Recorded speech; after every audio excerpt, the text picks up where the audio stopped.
마태복음 18장 21, 22절 말씀을 다 같이 읽겠습니다. 그때 베드로가 나와 이르되 주여, 형제가 내게 죄를 범하면 몇 번이나 용서하여 주리까? 7번까지 하오리까? 예수께서 이르시되 내게 이르노니 7번뿐 아니라 7번을 7번까지라도 할지니라. 아멘. 오늘 저는 깨어진 사람이라는 제목으로 말씀을 나누려고 합니다. 이 세상에는 많은 종교가 있어요. 믿지 않는 사람들은 우리 기독교도 그 많은 종교 중에 하나일 뿐이죠. 근데 이 모든 종교는 그 나름 저마다의 그 구원의 길을 제시를 합니다. 구원의 길을 제시하지 않는 종교는 없어요. 그런데 특별히 불교와 힌두교, 이 두 종교는 상당히 비슷합니다. 불교는 이제 참선을 합니다. 또 힌두교는 명상이라 그러죠. 그래서 이 참선과 명상을 통해서 어떤 깨달음에 도달을 하는 것입니다. 그래서 이 속세의 부질없음, 또 인간 욕망의 덧없음을 깨닫게 되는 거죠. 그래서 그것을 다 이제 비워내야 한다는 거예요. 그걸 다 비워냄으로 참 자유와 행복을 찾을 수 있다. 그것이 이제 불교와 힌두교의 주장하는 것입니다. 그래서 그들은 이 참선과 명상을 더 효과적으로 잘 하기 위해서 여러 가지 식이요법을 사용하기도 하고 어떤 특별한 호흡법을 쓰기도 합니다. 그렇게 여러 방법을 통해서 또는 어떤 경문을 계속 반복적으로 외우기도 하죠. 그렇게 함으로써 그 영을 활성화시킨다는 거예요. 사람의 육체에 갇혀 있는 영을 끄집어낸다는 거죠. 활성화시켜서 그 영이 자유를 얻게 함으로 구원에 이르게 된다. 뭐 그런 주장을 그들은 하는 것입니다. 그런데 기독교는 달라요. 기독교는 사람이 구원을 얻기 위해서는 먼저 회개하고 그리고 주 예수를 믿어야 한다는 거죠. 너무나 간단합니다. 회개하고 주 예수를 믿으라. 그리하면 너와 네 집이 구원을 받으리라. 기독교가 얘기하는 구원의 길은 굉장히 단순하고 쉽습니다. 또 오랜 세월 명상을 하거나 참선을 하고 돌을 닦을 필요가 없어요. 자기를 막 괴롭게 해갖고 어떤 수고와 노력을 통해서 도달하는 구원이 아닙니다. 회개하고 주 예수를 믿으면 구원을 받는다는 거예요. 왜 그럴까요? 주 예수님이 바로 하나님이 우리에게 주시는 의이기 때문입니다. 하나님의 의예요, 그게. 예수님이. 그래서 우리가 예수님을 받아들임으로 나의 의를 내려놓고 하나님이 입혀주시는 의를 우리가 갖게 되는 것입니다. 에덴 동산에서 아담과 하와가 자기 손으로 만든 그 조악한 그 나뭇잎 치마를 입고 있는데 하나님이 그걸 벗기시고 친히 손수 짐승의 가죽옷을 입혀주셨다 그랬잖아요. 그게 바로 복음의 핵심입니다. 하나님이 우리를 구원하기 위해서 우리가 가진 의는 다 그냥 다 던져버리시고 나뭇잎 치마를 벗겨버리듯이 탁 치워버리시고 하나님이 준비한 의를 우리에게 입혀주신다는 거죠. 그분이 바로 예수님인 거죠. 예수는 하나님의 의다, 그렇게 말하는 거예요. 그래서 우리가 예수를 믿음으로 그 의를 나의 의로 만드는 것입니다. 그렇게 되면 이제 예수님이 우리 안에 들어오시는 거예요. 우리가 예수님을 믿고 그분을 영접할 때 그분이 우리 안에 들어오시는 거예요. 볼지어다 내가 문 밖에서도 두드리노니 누구든지 내 음성을 듣고 내게 문을 열면 내가 그에게로 들어가 그와 더불어 먹고 그는 나와 더불어 먹으리라. 이 말씀대로 우리가 예수님을 믿고 그분을 영접하기 위해 마음을 열잖아요. 그러면 예수님 우리 안에 들어오신 거예요. 그건 어떤 그냥 표현을 그렇게 하는 게 아니라 실제 일어나는 사건. 근데 예수님이 어떻게 우리 안에 들어오실 수가 있어요? 그의 영으로, 그의 말씀으로 우리 안에 들어오신 거예요. 예수님의 실체는 이제 부활하시고 하늘나라 아버지께로 가셨어. 그래서 지금 아버지 옆에 계세요. 그러나 그분의 영과 그분의 말씀을 우리 안에 부어주신 겁니다. 그것이 바로 예수님이 우리 안에 들어와 계신 것과 똑같은 거예요. 우리가 이런 영적 차원을 이해하기가 어렵지만 우리는 그것을 반드시 이해해야 합니다. 그래서 우리가 예수님의 영과 말씀을 우리 안에 받아들여서 그 말씀과 그 영의 음성을 우리가 순종하면서 살아야 되는 거예요. 그것이 바로 구원에 이르는 방법이라는 거예요. 회개하고 예수님을 믿고 그의 영과 말씀을 따라 순종하며 살아가는 것. 그것입니다. 그래서 내 모든 생각과 말과 행동이 예수님을 알기 전에는 그냥 내가 마음대로 그냥 그것을 사용하고 살았지만 이제 예수님의 영과 말씀에 내가 다스림을 받게 될 때는 우리의 생각도 말도 행동도 이제 예수님을 닮아가는 것이 돼야 된다는 거죠. 이것을 경건의 능력이라고 말합니다. 경건의 능력이 있어야 합니다. 그러니까 겉으로만 믿는 사람처럼 하지만 속에서는 전혀 자기중심적인 사람들이 많잖아요. 그런 건 경건의 모양만 있는 거예요. 근데 경건의 능력을 우리가 가졌다라고 할 때는 이 예수님의 영과 말씀을 따라서 우리가 순종하며 사는 것을 말합니다. 우리가 그렇게 살기 시작하면 우리 안에 경건의 능력이 점점 커져가는 거예요. 그러면 이 능력이 커지는 만큼 내 안에 원래 자리 잡고 있던 죄의 권세는 점점 약해지는 거예요. 이걸 가장 잘 설명할 수 있는 게 빛과 어둠입니다. 빛이 들어온 만큼 어둠은 물러가잖아요. 그렇죠? 빛이 없는 곳은 캄캄하잖아요. 근데 빛이 들어오면 그 빛이 들어온 만큼 어둠은 없어지는 거예요. 만약에 이 조그만 방에 환한 등불 하나 탁 켜지면 뭐 그 방 안에 어둠은 전혀 없어지는 겁니다. 그러나 이 방 안에 어떤 아주 작은 촛불 하나를 켜면 그 촛불 주위만 환하죠. 그러나 구석구석 어두운 데가 많아요. 그러니까 우리 안에 빛이 얼마만큼 밝아지느냐에 따라 우리 안에 있는 어둠이 얼마만큼 작아지냐 반비례하는 겁니다. 그래서 우리 안에 있는 경건의 능력이 커져갈수록 죄의 권세, 어둠의 권세는 점점 사라져가는 거예요. 우리가 이러한 삶을 지금 살고 있다면 바로 그 사람이 거룩한 사람입니다. 거룩한 사람이 된다는 것은 어떤 완전 무결한 사람이 될 때 거룩한 사람이 되는 것이 아닙니다. 내 안에 예수님의 빛이 점점 밝아져서 어둠이 점점 사라져가는 것. 그런 삶을 살고 있는 그 사람이 거룩한 사람이에요.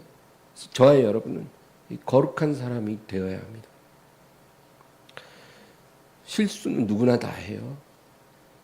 연약함은 다 있습니다. 하나님께서 왜 모르시겠어요?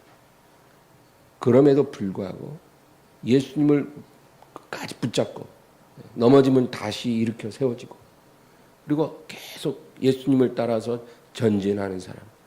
그래서 내 안에 있는 그 경건의 빛이 점점 밝아지게 만드는 사람. 바로 이런 사람이 거룩한 사람이고 하나님 나라의 상속자가 되게 합당한 사람인 것입니다. 이 야곱이라는 사람이 있어요. 성경에. 이 야곱은 참 재밌는 사람이에요. 야곱은 하나님을 믿는 사람입니다. 그는 모태신앙이에요. 경건한 부모 아래서 자라난 그런 사람입니다. 하나님을 믿고 있지만 자기 안에 그런 나쁜 기질이 변화되지 않는 사람이에요. 천성적으로 속이기 좋아하고 그리고 이기적이고 그리고 꾀가 많은 사람. 절대 손해 안 보는 사람. 뭐 누군가를 위해 내가 희생하는 것은 있을 수 없는 사람. 이런 아주 안 좋은 기질을 타고난 사람이 바로 야곱이에요. 그런데 문제는 이런 나쁜 기질이 변화돼야 된다는 그런 필요성도 야곱은 전혀 느껴본 적이 없었다는 거예요. 그 야곱에게 있어서 하나님이라는 분은 그냥 자기의 욕심과 바램을 이루어 주실 수 있는 분인 뿐이에요.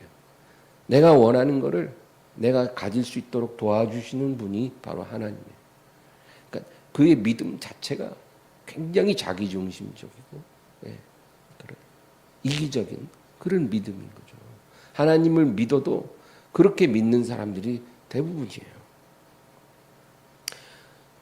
하나님이 나에게 무엇을 주실까? 항상 그런 게 관심이 있는 거지. 뭐 내가 하나님 앞에서 어떤 사람이 되어야 하는가? 이런 부분에는 전혀 관심이 없는 사람입니다. 이런 유형의 그리스도인을 육에 속한 그리스도인이다. 그렇게 말을 합니다. 누구나 다 처음에 거듭나서 이런 과정을 거칩니다. 그런데 이 야곱은 이러한 자기의 육적인 부분을 벗어버리기가 너무나 힘든 그런 사람이었어요.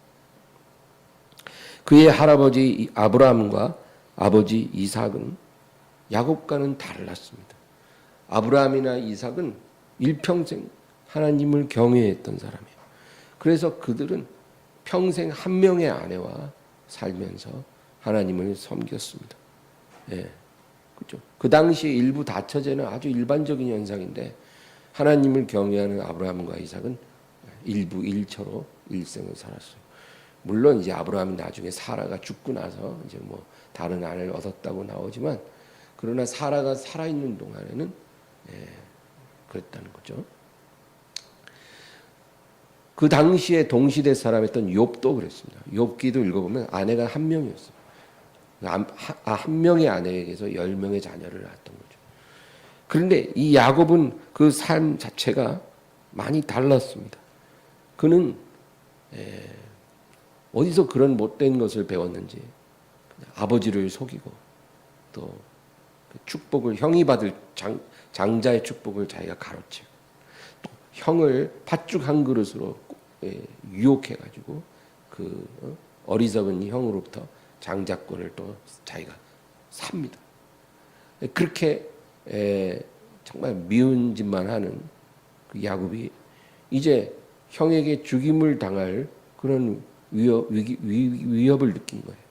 그러니까 이제 아버지 돌아가시면 형이 나 죽일 것 같다. 그러니까 이제 형을 피해서 저 멀리 외삼촌 집으로 도망을 갔다는 거죠. 근데 거기서 사기 결혼을 당해서 본인의 의사와 상관없이 졸제 아내를 4명이나 얻게 돼요. 그의 할아버지, 아버지 다 평생을 한 명의 아내를 두고 살았는데 이 야곱은 젊은 때부터 아예 그냥 4명으로 시작했어요. 그리고 그 배다른 형제들 사이에 문제가 끊이지 않고 계속 일어납니다. 그는 아버지와 형을 속인 것 같이 그 외삼촌으로부터 사기 결혼 당하고 또 품삯을 10번이나 속임을 당하는 일을 겪는 것입니다. 그리고 그의 노년에는 자기 아들들에게 속아서 가장 그가 사랑했던 아들 요셉이 짐승에게 찢겨 죽은 줄 알고 수십 년간을 살게 되는 것입니다. 그러니까 속이기 잘하는 야곱이요. 그 다음에는 그냥 일생 동안 속임만 당하고 살아요. 외삼촌한테 속고 또 아들들에게 속아요. 그리고 그는 야복강 씨름을 하다가 천사에게 얻어맞아가지고 고관절이 골절돼서 일평생 다리를 저는 장애인이 되고 맙니다. 그러니까 이 야곱의 인생은 바람 잘 날이 없어요. 본인이 스스로 자기 인생을 뭐라고 표현하면 험악한 세월을 보냈습니다. 그가 이제 죽기 직전에 130세 때 애굽의 바로 앞에 서게 됩니다. 우리 창세기 47장 7절에서 9절입니다. 요셉이 자기 아버지 야곱을 인도하여 바로 앞에 서게 하니 야곱이 바로에게 축복하며 바로가 야곱에게 묻되 내 나이가 얼마냐? 야곱이 바로에게 이르되 길의 세월이 130년이니이다. 내 나이가 얼마 못되니 우리 조상의 나그네 길의 연조에 미치지 못하나 험악한 세월을 보내었나이다 하고 바로 앞에서 자기 130년 일생을 딱 한마디로 요약해서 나는 내 조상만큼 오래 살지는 못했지만 험악한 세월을 보내었나이다. 정말로 야곱의 일생이 그랬다는 겁니다. 그럼 왜 이 야곱은 자기 입으로 그렇게 고백할 만큼 그런 상처투성이 인생을 살았을까요? 어느 누구도 자기 일생을 그렇게 험악한 세월로 다 보내고 싶어 할 사람이 없어요. 누가 그러겠어요? 혹시 이 가운데 그런 험악한 인생을 원하는 사람 있습니까? 없을 거예요. 근데 야곱은 그렇게 됐다는 겁니다. 하나님이 야곱을 아브라함이나 이삭보다 덜 사랑하셨을까요? 아닙니다. 하나님은 야곱도 똑같이 특별하게 사랑하셨습니다. 그런데 야곱의 일생은 그의 할아버지 아브라함이나 그의 아버지 이삭과는 완전히 달랐어요. 아브라함과 이삭은 고난도 있었지만 대체적으로 형통했어요. 그리고 평안했어요. 하나님이 가는 곳마다 함께 하시고 도와주시고 정말 복된 인생을 살다가 갔거든요. 이 야곱은 전혀 다른 험악한 인생을 살았다는 것입니다. 하나님이 야곱을 덜 사랑한 게 아니라 그것이 바로 야곱을 사랑하는 하나님의 방법입니다. 여러분, 하나님이 사랑하는 자녀들 각 사람을 사랑하시는 방법이 다르다는 걸 우리가 알아야 돼요.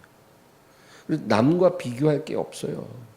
저 사람은 저 사람에게 주시는 하나님의 사랑법이 있고 난 나에게 정한 하나님의 사랑이 있는 거예요.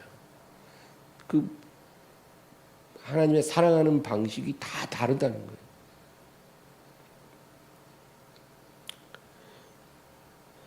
꼭 하나님이 사랑스럽게 머리를 쓰다듬어 주는 그런 사랑만 사랑을 받는 거고 뭐 호되게 엄하게 야단을 치면 사랑 안 하시는 게 아니라는 거예요. 그것도 사랑입니다. 그런 사랑이 그 사람에게 가장 필요하고 유익하기 때문에 하나님이 그렇게 사랑하시는 거예요. 하나님의 목적은 그 사람을 아름답게 하시는 거예요. 하나님 앞에 아름다운 사람이 되게 하는 게 하나님이 모든 자녀에게 원하시는 공통적인 목표예요. 근데 그 아름다운 사람을 만들려면 하나님은 이 사람은 이렇게 다르고 저 사람은 저렇게 다루는 거예요. 그러니까 내 앞에 두신 모든 삶이 나에게 가장 좋다라는 사실. 하나님을 신뢰하는 사람만 그게 깨달아지는 거예요. 그러니까 우리가 하나님을 신뢰하게 되면 감사가 저절로 나오는 거예요. 왜? 뭐든지 다 감사할 수밖에 없잖아요. 나에게 제일 좋은 길을 주셨으니까요. 히브리서 12장 5절에서 8절입니다. 또 아들들에게 권하는 것 같이 너희에게 권면하신 말씀도 잊었도다. 일렀으되 내 아들아 주의 징계하심을 경히 여기지 말며 그에게 꾸지람을 받을 때 낙심하지 말라. 주께서 그 사랑하시는 자를 징계하시고 그가 받아들이시는 아들마다 채찍질하심이라 하였으니 너희가 참음은 징계를 받기 위함이라. 하나님이 아들과 같이 너희를 대우하시나니 어찌 아버지가 징계하지 않는 아들이 있으리요. 징계는 다 받는 것이거늘 너희에게 없으면 사생자요 친아들이 아니니라. 징계 없는 아버지의 사랑은 없다라는 거예요. 그러니까 하나님께서 너희 아버지 되시고 그가 너를 징계하신다면 그 징계를 받고 낙심하지 말라는 거예요. 하나님의 징계는 여러 모양으로 나타나요. 예. 그래서 때로는 우리에게 실패를 주십니다. 실패도 징계거든요. 예. 심판이 아니라 징계예요. 심판은 멸망당할 사람에게 임하는 거지만 징계는 사랑하는 아들이 받는 거예요. 겉으로 볼 때 비슷해 보여도 다른 거예요. 근데 하나님이 우리를 징계하실 때 그 징계를 위해서 실패를 주시는 거예요.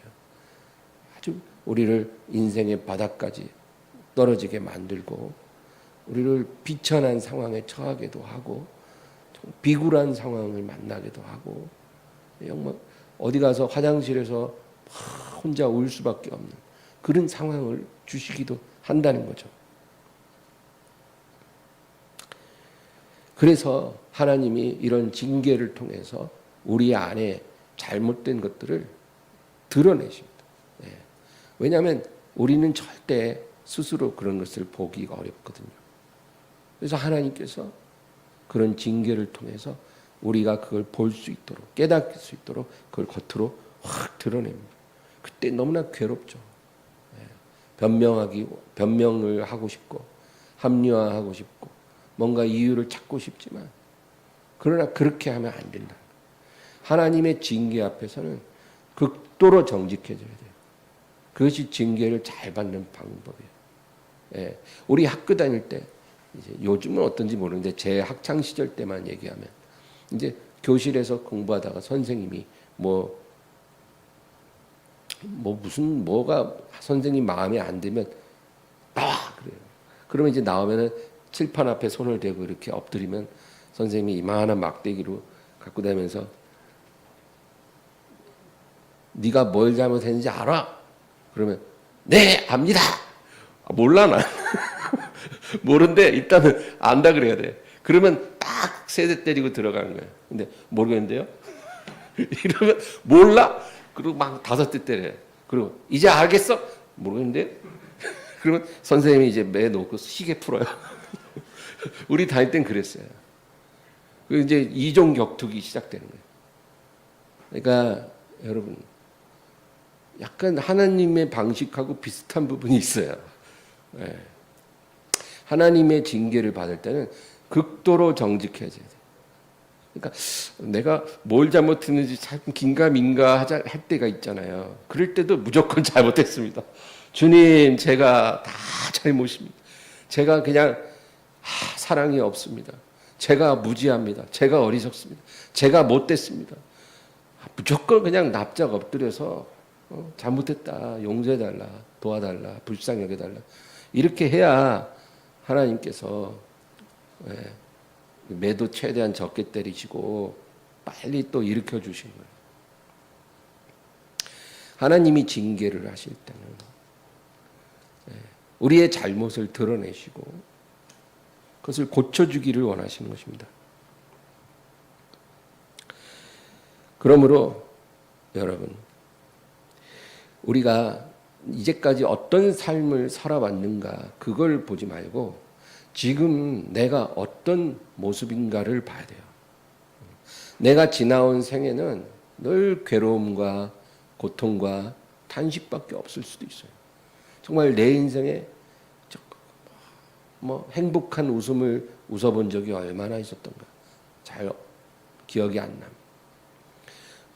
괴로움과 눈물과 탄식 속에 내가 살아왔을 수도 있어요. 그런데 그걸 보라는 게 아니라 지금 나의 모습이 예전에 비해서 어떻게 달라졌는가를 보라는 거예요.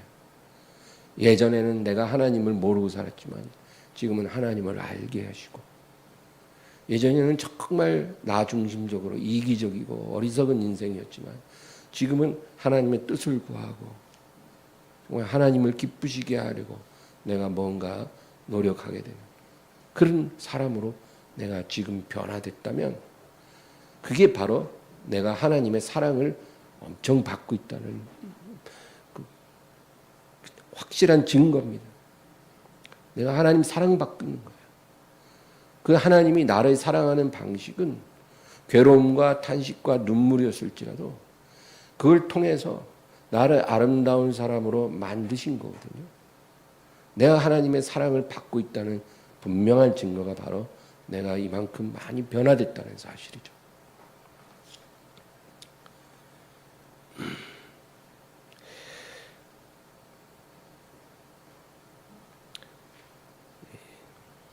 특별히 깨어진 사람만이 갖고 있는 중요한 특징 한 가지가 있습니다.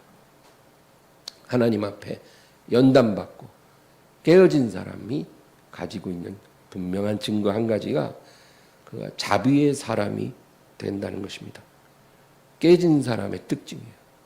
깨진 사람은 자비롭습니다. 이 자비가 뭐예요? 나에게 잘못된 사람을 대하는 방식입니다. 그게 자비예요. 깨어진 사람은 나에게 잘못된 사람을 자비롭게 대합니다. 근데 깨지지 않은 사람도 있어요. 그런 사람은 나에게 잘못된 사람을 대하여 자비롭지 못합니다.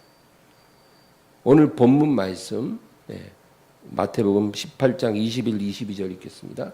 그때 베드로가 나와 이르되 주여 형제가 내게 죄를 범하면 몇 번이나 용서하여 주리까? 7번까지 하오리까? 예수께서 이르시되 내게 이르노니 7번뿐 아니라 7번을 70번까지라도 할지니라. 지금 베드로가 예수님께 중요한 질문을 했어요.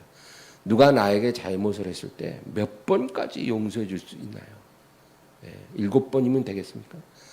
7번까지 70번을 하라는 거예요. 490번이잖아요. 그러니까 무제한으로 용서하라는 거예요. 뭐 그가 나에게 와서 무릎 꿇고 용서해달라 이래야 용서하는 게 아닙니다. 여러분, 용서는요, 하나님이 우리에게 명한 용서는 그런 용서가 아니에요. 그 사람이 자기가 뭘 잘못했는지 모를 수도 있어요. 나에게 사과할 마음 1도 없을 수도 있어요. 그래도 무제한으로 용서하라는 거예요. 이것이 하나님이 우리에게 명한 용서입니다. 우리 그렇게 하라는 거예요. 이 말씀을 하시고 이어서 한 가지 비유를 이제 설명하시는데 그게 바로 1만 달란트 빚진 종 이야기입니다.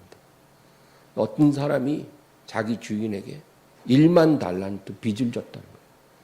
1만 달란트는 어마어마한 금액입니다. 빚을 졌어요. 주인이 이제 빚을 종이 갚지를 못하니까 그와 그의 가족들을 다 감옥에 집어넣어라 그러니까 막 싹싹싹싹 빌면서 나를 참아주소서, 불쌍히 여기소서, 갚겠나이다. 근데 주인이 딱 보니까 그와 그 가족들이 100년 동안 한 푼도 안 쓰고 벌어 모아도 그 1만 달란트는 못 갚을 금액이거든요. 100년을 안 쓰고 모아도 못 갚을 빚을 졌기 때문에 못 갚는 거예요. 그래서 그 주인이 너무 불쌍해서 그래? 그러면 내가 아량을 크게 베풀어 그 빚을 없던 걸로 깨끗이 탕감해 주마. 그래서 엄청난 은혜를 입은 거죠. 그래갖고 이 종이 너무 기뻐서 이제 나오는데 저기 보니 자기한테 100데나리온 빚진 사람이 있는 거예요. 근데 이 100데나리온이 얼마냐면 1데나리온이 노동자 하루 품삯이라 했잖아요. 그러니까 지금 기준으로 한 1,000만 원 돈이에요. 1,000만 원. 1,000만 원 돈 빌려가서 안 갚은 사람을 딱 보고 목을 딱 잡고 내 돈 갚아. 이 사기꾼 놈아. 이러는 거예요. 그러니까 갚겠으니까 좀 기다려달라고. 안 된다. 그리고 감옥에다 집어넣었다는 거예요. 그러니까 주위 사람들이 보고 그거를 주인에게 얘기를 하니까 주인이 화가 난 거예요. 그리고 이 종을 다시 소환합니다. 우리 32, 33절만 읽겠습니다. 이에 주인이 그를 불러다가 말하되 악한 종아, 네가 빌기에 내가 내 빚을 전부 탕감하여 주었거늘 내가 너를 불쌍히 여긴 것 같이 너도 내 동료를 불쌍히 여김이 마땅하지 아니하냐 하고. 네. 여러분, 이 예수님이 이 비유를 왜 하셨겠어요? 내가 너를 불쌍히 여긴 것 같이 너도 너의 동료를 불쌍히 여김이 마땅하다. 내가 너를 구원했으면, 너의 모든 죄를 다 탕감하고 구원했으면 너도 너의 주변의 모든 사람에 대하여 그렇게 자비를 베풀라, 이거거든요. 하나님의 사랑을 받고 무너지고 깨어진 사람은요, 반드시 자기의 이웃에게 그러한 자비를 베풀어야 합니다. 사랑을 베풀어야 돼요. 이것이 하나님이 우리에게 명한 명령입니다. 예수를 믿으면서도 부모 용서하지 않는 사람들도 있어요. 그러면 안 됩니다. 예수를 믿으면 부모님 용서해야 돼요. 예수를 믿으면서도 형제 용서하지 못하고 자기에게 빚진 자를 용서하지 못하는 그런 사람들도 많이 있거든요. 그러면 안 된다는 겁니다. 이것이 얼마나 심각한 문제인가. 여러분, 우리가 사는 날 동안 이거 깨달아야 돼요. 이런 죄를 우리는 대수롭지 않게 생각합니다. 예. 뭐 도둑질하고 간음하고 그런 죄보다 별거 아닌 거라고 생각하는데 더 큰 죄예요, 이게. 예. 도둑질하고 그런 나쁜 행동보다도 더 심각한 죄가 바로 우리가 이웃에게 자비를 베풀지 않는 그런 죄입니다. 미국의 밥 존스라는 목사가 있어요. 하늘나라 가셨는데 이분이 생전에 잠깐 이제 죽었다가 천국과 지옥을 체험하신 그런 걸로 유명한 목사님. 근데 천국과 지옥을 갔다 온 사람이 많은데 저는 이 목사님의 체험은 아주 신빙성이 있다고 그렇게 보거든요. 근데 이 밥 존스 목사님이 이제 천국에 갔어요. 갔는데 이제 많은 사람들이 천국에 들어옵니다. 근데 그때 뭘 깨달았냐면 이 세상에서 죽은 사람 중에 단 2%만 천국에 오더라는 거예요. 단 2%예요. 100명 중에 2명 구원받는다는 거죠. 근데 이게 민족 따라 차이가 있어요. 아마도 우리 한국 사람은 퍼센테이지가 상당히 높을 거예요. 기독교인이 많잖아요. 저기 아랍이라든지 저 인도라든지 뭐 이런 데보다는 훨씬 구원받는 비율이 높겠죠. 근데 전 지구적 평균이 그렇다는 거예요. 100명이 죽으면 98명은 지옥에 가고 2명만 천국에 들어오더라는 거예요. 그러니까 천국에 들어가는 게 우리 생각만큼 쉬운 게 아닌 거예요. 그냥 뭐 신앙 고백하고 결심기도 하고 그리고 교회 몇 번 왔다 갔다 하고 뭐 그러면 다 구원받겠지. 그렇게 아니라는 구원이 아니라는 거죠. 믿음으로 구원받지만 그 믿음은 내 기준이 아니고 하나님 기준이라는 거죠. 그런데 이 목사님이 딱 천국에 갔어요. 잠깐 간 거죠. 그런데 이제 그 주님께서 거기서 중요한 걸 가르쳐 주셨다는 거예요. 거기에 이제 천국에 들어오는 영혼들이 이렇게 들어오는데 천국 입구에서 주님께서 그 사람들에게 꼭 한 가지 질문을 하시더라는 거죠. 여러 가지 묻지도 않고 딱 한 가지만 질문을 하시더라는 거예요. 그게 뭐냐면 너는 사랑하는 법을 배웠느냐 그러더래요. 너는 사랑하는 법을 배웠느냐. 근데 놀라운 거는 우리가 이 세상에서는 이렇게 누가 무슨 말을 물어보면 거짓말도 할 수 있잖아요. 근데 천국에서는 거짓말이 불가능하대요. 주님 앞에 딱 서면 그 빛이 그 영혼을 그냥 확 다 통과하는 그런 그 엄청난 그 위험 앞에 그 거짓말하는 건 불가능한 일이라는 거죠. 사실대로 직구할 수밖에 없는 거예요. 뭐든지.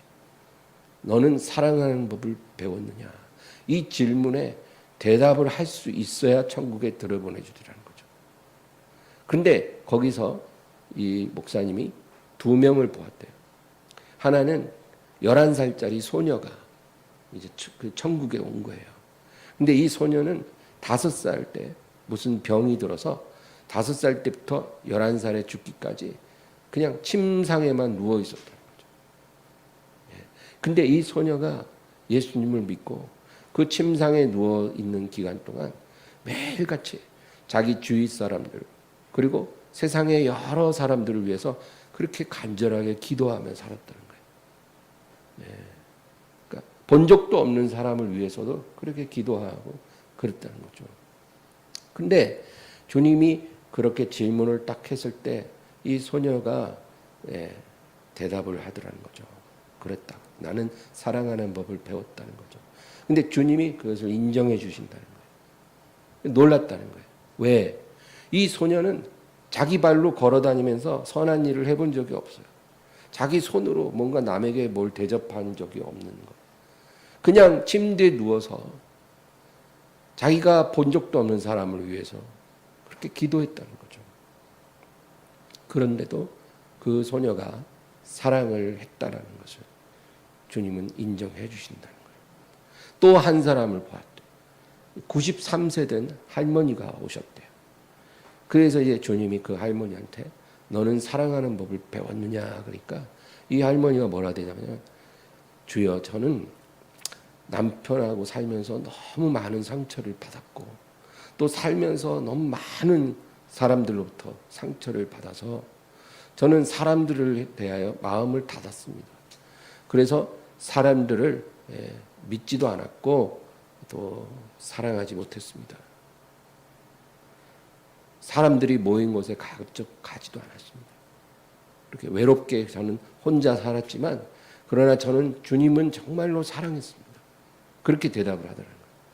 그러니까 예수님이 네가 나를 사랑한 거는 내가 안다. 그래서 너는 천국에는 들어오겠지만 너는 천국에서 가장 작은 자가 되리라. 그러시더라고요. 그래서 그 목사님이 그걸 보고 엄청난 충격을 받은 거예요. 우리가 예수님을 사랑하는 것과 사람 사랑하는 것을 분리할 수 있다고 생각하지만 그것은 올바른 게 아니라는 거예요. 그렇게 해서는 안 된다는 거예요. 우리는 예수님 사랑과 사람 사랑을 동전의 앞면 뒷면으로 생각해야 된다는 거예요.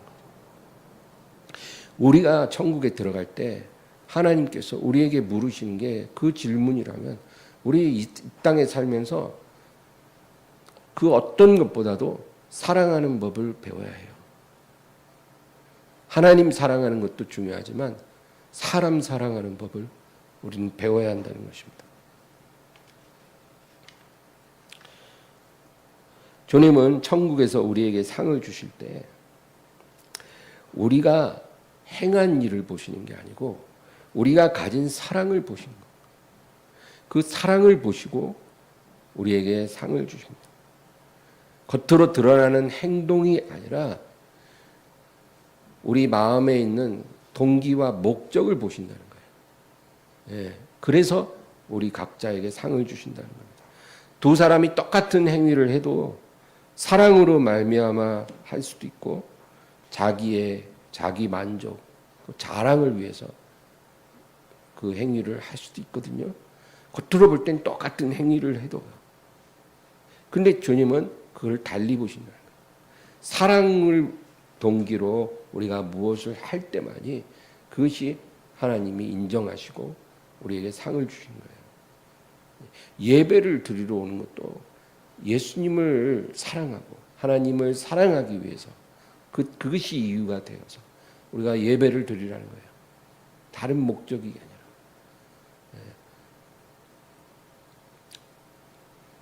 그래서 성경이 우리 예수님이 말씀이 하신 게 그거예요. 구약 성경에 500 몇십 가지 계명이 있지만 그러나 이 모든 계명은 딱 2개로 요약할 수 있다는 거예요. 그게 뭐예요? 내 하나님을 사랑하라는 거예요. 또 하나는 내 이웃을 사랑하라. 이 2 계명 안에 그 500 몇십 가지 계명이 다 들어있다는 거예요. 하나님 사랑하고 내 이웃을 사랑하는 것. 이게 전부라는 거예요. 그러니까 어떤 계명이든지 사랑으로 말미암아 해야 한다 그 말이에요. 그래야 그 계명을 지킨 것이 되는 거예요. 그런데 우리가 어려움을 느끼는 게 하나님 사랑이 아니라 형제 사랑이라는 거예요. 우리 하나님을 사랑하는 것은 그렇게 어려움이 없을 수 있어요. 왜냐하면 하나님은 완전하시잖아요. 우리에게 좋은 것을 주시는 하나님이잖아요. 그래서 우리가 하나님을 사랑하기 위해서는 하나님을 향한 믿음만 잘 지키면 돼요. 그러면 하나님 사랑하는 게 어렵지가 않아요. 근데 형제 사랑하는 게 어렵다는 겁니다. 이 형제 사랑의 핵심이 바로 자비입니다. 여러분, 모든 사람은 다 불완전해요. 사람은 다 불완전합니다. 그래서 어떤 사람은 우리가 가까울수록 또 그 사람과 함께 있는 시간이 오래일수록 그 사람으로부터 상처받기도 쉽고 상처를 주기도 쉬운 거예요. 그래서 부부간에 서로 상처받기가 쉽고 또 형제간에 가족간에 상처받기가 쉽고 오랜 친구 사이일수록 상처받기도 또 쉬운 거예요. 그러니까 이렇게 가까운 사람한테 우리가 서운해지고 상처받고 미움이 생기기가 쉽다는 거예요.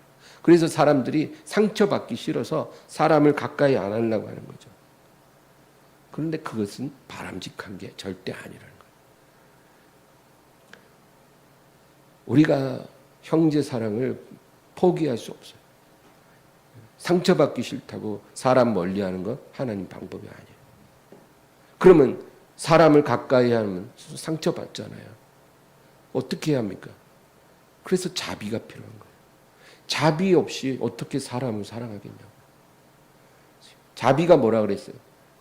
누군가가 나에게 잘못을 저지를 때 내가 그를 대하는 태도가 자비예요. 하나님의 사랑받고 깨어진 사람은 이 자비가 들어옵니다. 그래서 나에게 잘못된 사람을 내가 용납할 수 있고 용서할 수 있는 거예요. 이런 자비가 있어야 우리가 형제 사랑을 이룰 수가 있는 거예요. 여러분, 누군가와 오랜 시간 가깝게 지내려면 반드시 자비가 있어야 합니다.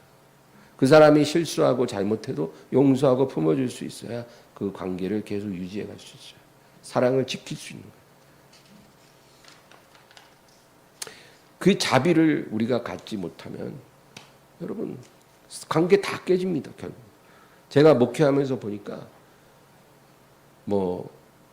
진짜 어떤 권사님들 한 5인방이 있었어요. 어느 교구에. 그 지역장에 5명 다 지역장이고 권사님들인데 저한테 그래요. 목사님, 우리는 고등학교 때부터 단짝으로 지금까지 이 동네에서 살았대요. 그리고 그렇게 사이가 좋을 수가 없어. 맨날 자기 집에서 번갈아 가면서 모여서 막 음식 해 먹고 아주 그냥 막 그렇게 사이가 좋아요. 근데 지금 다 뿔뿔이 흩어져서 안 본대요. 왜 그렇게 됐어요? 그랬더니 뭐가 어쩌고 그래서 다 서운하고 상처받고 오해하고 그래가지고 이제 잘 안 본다는 거예요. 예, 그러면 안 된다는 거죠. 자비가 있어야 돼요. 자비 없이는 관계가 영원할 수가 없다는 겁니다. 우리가 사랑하는 법을 배운다는 게 바로 그런 거예요. 베드로가 예수님을 3번 부인했잖아요. 여러분, 예수님은요 모든 사람을 자비로 대하셨어요. 자기랑 가장 가깝던, 자기를 가장 충성하던 그 제자들이 다 예수님 버리고 도망쳤는데도 그들을 용서하셨어요. 묻지 않았어요. 그리고 자기를 못 받고 침뱉고 채찍질하고 조롱하던 사람들 다 용서하셨어요. 십자가에서. 그러니까 예수님이 사람을 대하는 방식이 자비였거든요. 우리도 그래야 된다는 거죠. 근데 이 베드로를 보세요. 베드로는 예수님을 3번 부인했잖아요. 완벽하게 실패자가 된 거예요. 가장 사랑받고 인정받는 수제자가 3번이나 예수님을 부인했기 때문에 베드로 스스로도 자기가 용서받을 수 있을 거라고 생각하지 않았을 거예요.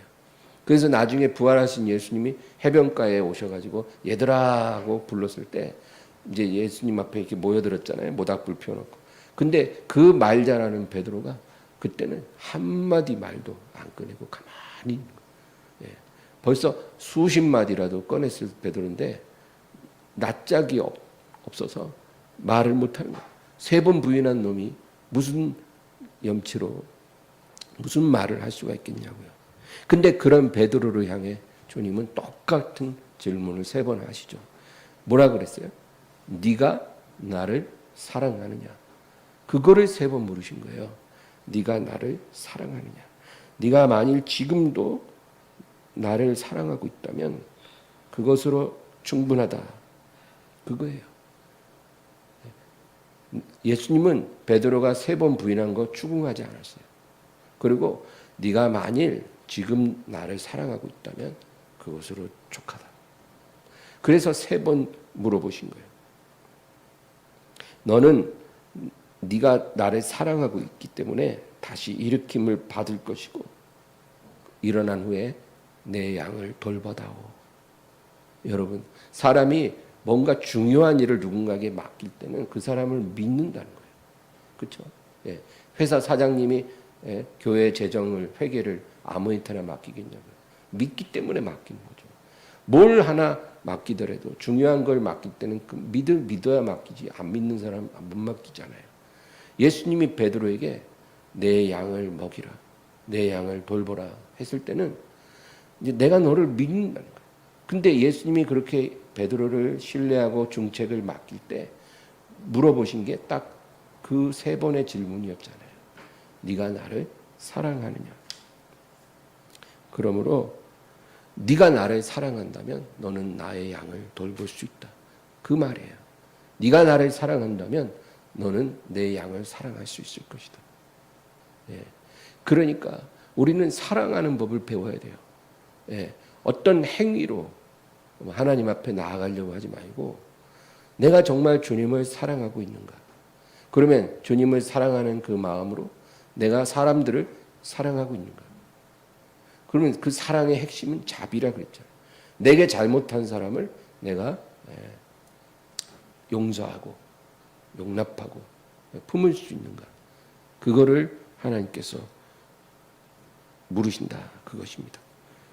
그러므로 하나님의 자녀가 아무리 심한 실족을 했든지 형편없이 무너졌을지라도 그가 주님을 사랑하는 마음을 갖고 있다면 그는 반드시 다시 일으켜지는 것입니다. 우리 일으켜졌을 때 우리가 잊지 말아야 될 것은 그 하나님의 자비로 나도 형제를 자비롭게 대해야 되는 것입니다. 이것이 하나님 앞에 깨어진 사람의 증거가 될 것입니다. 하나님 아버지 감사합니다. 오늘도 기도하기 원합니다. 역사하시고 이 말씀대로 주여 우리가 주님 앞에 온전히 깨어진 사람, 하나님의 사랑과 자비 앞에 무너진 사람이 되어서 우리의 사랑이 온전해지게 하시고 내게 잘못한 모든 사람을 내가 용서하고 용납하고 품을 수 있도록 도와주시옵소서. 주여, 그래서 우리가 이 사랑을 배우고 사랑을 깨닫고 사랑을 행하다가 하나님 나라에 다 들어가는 축복이 임하기를 원하옵나이다. 예수님의 이름으로 기도합니다.